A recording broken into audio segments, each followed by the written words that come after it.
দীর্ঘ প্রায় ৪ মাস লন্ডনে চিকিৎসা শেষে দেশে ফিরছেন বিএনপি চেয়ারপারসন ও সাবেক প্রধানমন্ত্রী বেগম খালেদা জিয়া। কাতারের আমিরের পাঠানো একটি বিশেষ রাজকীয় এয়ার অ্যাম্বুলেন্সে করে তিনি আগামী মঙ্গলবার ৬ মে সকাল ১০টা ৩০ মিনিটে হজরত শাহজালাল আন্তর্জাতিক বিমানবন্দরে পৌঁছাবেন।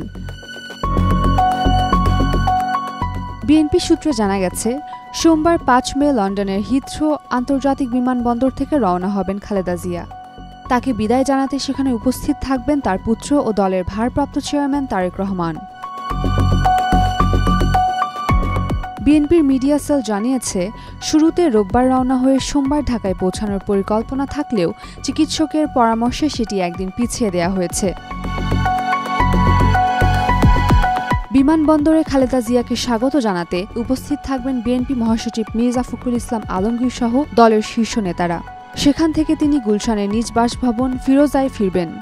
ওই রুটে দলের নেতাকর্মীরা জাতীয় ও দলীয় পতাকা হাতে দাঁড়িয়ে তাকে অভ্যর্থনা জানাবেন বলে জানা গেছে।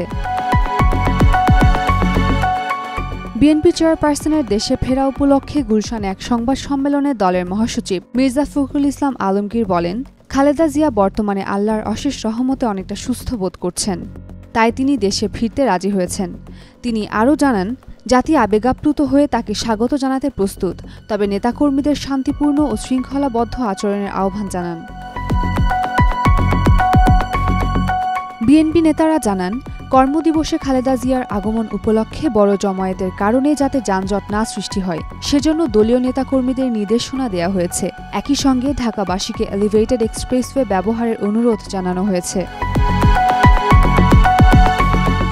এদিকে নিরাপত্তা ব্যবস্থা জোরদারের অংশ হিসেবে আইনশৃঙ্খলা রক্ষাকারী বাহিনীকে খালেদা জিয়ার গুলশান বাসভবন এবং ধানমন্ডির জোবায়দা রহমানের পৈতৃক নিবাস মাহবুব ভবনের নিরাপত্তা নিশ্চিত করার অনুরোধ জানানো হয়েছে।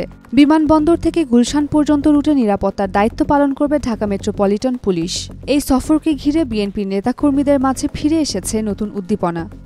Umme Rumman, Kranti, daily sun. Follow us on Facebook. Subscribe our YouTube channel. Get the latest update on www.daily-sun.com.